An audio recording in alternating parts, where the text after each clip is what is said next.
మాది వేపల సింగారం గ్రామం. నా పేరు నందిరెడ్డి రామకృష్ణారెడ్డి.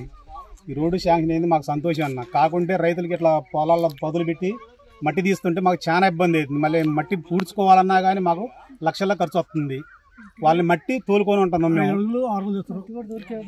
మట్టి కూడా ఇక్కడ దొరికే పరిస్థితి లేదు. 1000 రూపాయలు ట్రిప్కి అంటారు. మరి మేము అంత రోజు మనిషి 10 అడుగులు పెడితే మేము ఎట్లా తీయాలి? మేము ఎట్లా పూడ్చుకోవాలి? ఏం చేయాలి? టాటర్ పోతే అల్లా పోతే వస్తుందా? రాదు. మేము చాలా ఇబ్బంది పడాలి. మేము మట్టి తోలుకొని పోసుకుంటున్నాం మేము. వాళ్ళు మేము పోసేదే మీ మీద మీరేం చేస్తారు చేసుకోండి, ఇట్లా కేసులు అయితే మీ మీద అది బెదిరిస్తారు మమ్మల్ని. మేము ఎరువు చెప్పుకోవాలి. ఇక మాకుంది ఎకరం, ఎకరన్నర ఉంది. ఆ ఎకరన్నరలో నాకు ఎకరం పోతే నేను ఏం పెట్టుకోవాలి? ఇక నేను ఎట్లుండాలి? అందరు రైతుల పరిస్థితి అంతే ఉంది.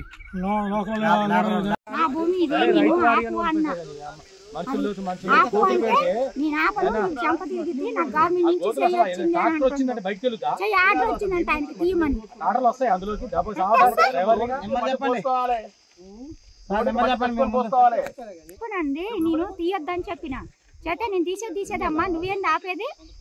చక్కెర ఏలాంటి పోసుకోండి అని చెప్పిండు. చక్కెర ఏలాంటి పోసుకోండి అంటానా?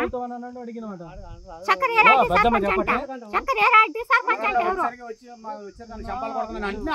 కొడతానన్నాడు. మా అల్లుడు నా కొడుకులు 2 ఉన్నారండి ఇంటికాడ. కొట్టేస్తా నేను వాళ్ళకు కూడా. సంప దొరికితే నువ్వు మాట్లాడటానికి లేదు. ఏందమ్మంటే నేను బండి ఆపని అబ్బాయికి 3 రోజుల నుంచి వస్తున్నా.